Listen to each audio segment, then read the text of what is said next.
Nam na śmierć się żałować, bowiem ona nikomu niezwykła forgować. Bierze stare i młode, kto się jej nawinie, ten pierwej, a później przed się nikt nie minie.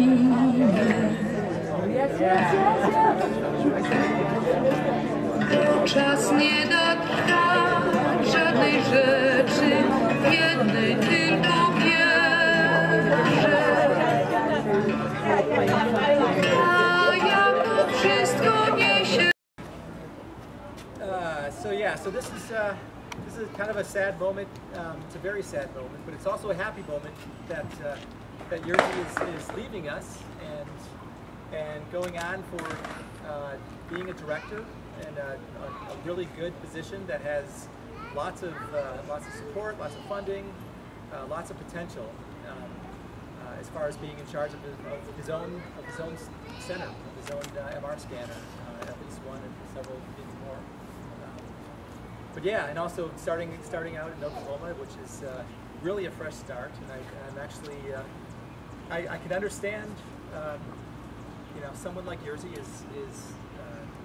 has a lot of skill, and he really knows what he's doing, and so it's a natural thing to want to go on. It's a great thing to want to go on. So yeah, so Jerzy has pretty much been pretty much the key physicist in the Corps as far as you know, everything that he's been doing. I mean, I recruited him when there was only, I think it was only Sean and a few other people when we were just getting started. So Jerzy actually came about 9 years ago when he interviewed. It's interesting. First of all, I've known Jerzy a little bit from Medical College of Wisconsin ahead of time, and he was finishing up his postdoc there, and then he decided to start with us. But I didn't really know him that well, but I got to know him a lot better, obviously, when he came. The first thing that my impression was is that when he first came to interview, he was very, very casual. He said, "Oh, you know, I just want to get things done. I'm really impressed with the NIH." He was really impressed with everyone. He just loved it, and he knew what he wanted. And he just said, "Okay, sounds good. This is great." And so we were very lucky. We were actually much more lucky than I imagined at the time. Because, so I was thinking about what to say, and I think that there's two really key things about Jerzy. And for those of you who were at the party, for the going away party for Rasmus, I mentioned that, you know, it's great that you're smart. You know, of course, Jerzy's very, very smart. Daddy, this is Mason Birdie. You know, with Rasmus, he was very helpful and enthusiastic. And with Jerzy, though, it's interesting because with Jerzy, there's two things. One, whenever you brought across an idea, there's two types of reactions when you bring out a new idea to somebody. And typically, or more often, which is a little bit depressing, people sort of pick it apart and they say everything that can go wrong with it, what won't work about it. Jerzy was never the case, ever. And Jerzy's always like, "Oh, well, that sounds kind of cool. That seems like it could work." And that was always really, really energizing to, I think, everyone we worked with. So he collaborated with a bunch of people across institutes, and it's, of course, he was very critical as well. But at the same time, he understood that sometimes new ideas sort of are a little bit, you know, not exactly thought through completely, but he sort of helped to nurture that with his enthusiasm by saying, "Hey, you know, this seems like it could work. Let's try it."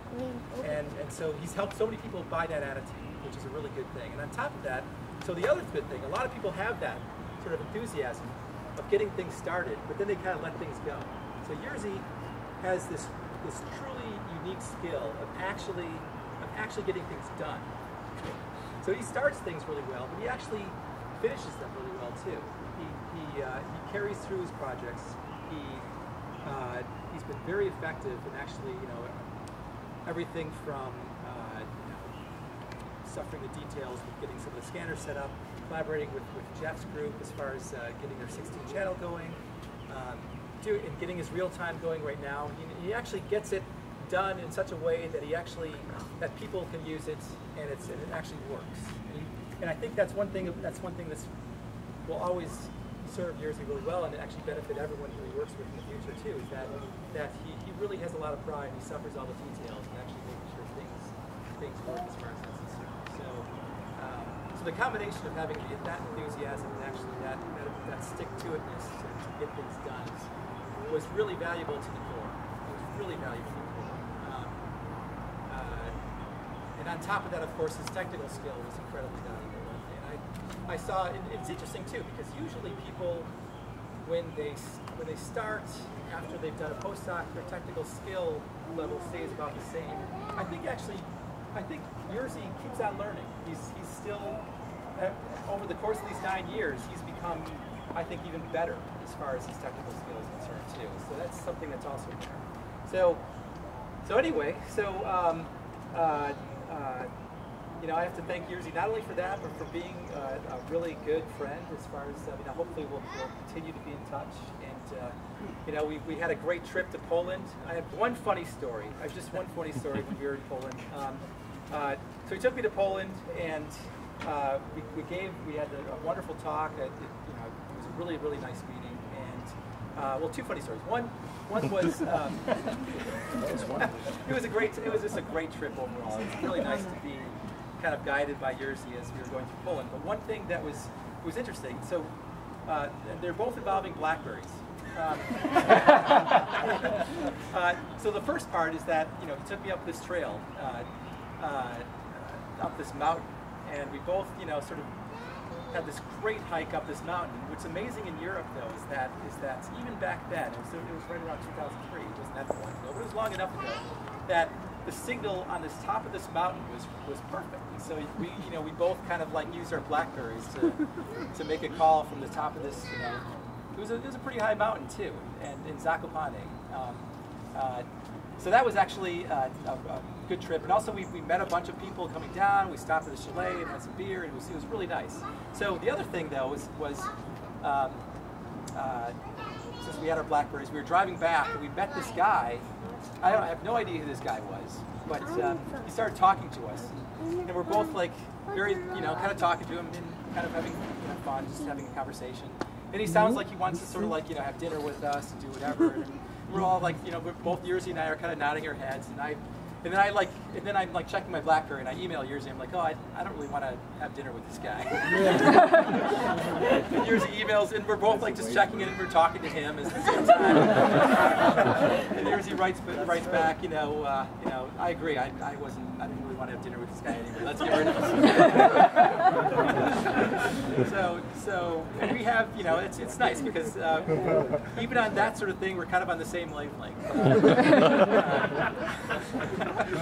So I think that's one thing that I'll miss as well. Is sort of like having someone that can just step into their office and kind of come up with any crazy idea that probably should be shot down. But you know, having somebody say, hey, you know, that sounds really cool. That's seeing what's positive about an idea as opposed to what won't work about it, I think is a really powerful thing. And coupled with a good amount of being smart and rigorous is really powerful. And I think that Jerzy and his family are starting a new life in Oklahoma, and this will serve him well where he is right, you know, where he's starting, and I'm sure he'll be extremely successful, and I wish him the best.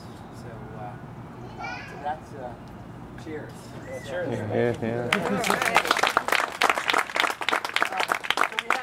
I have one small gift.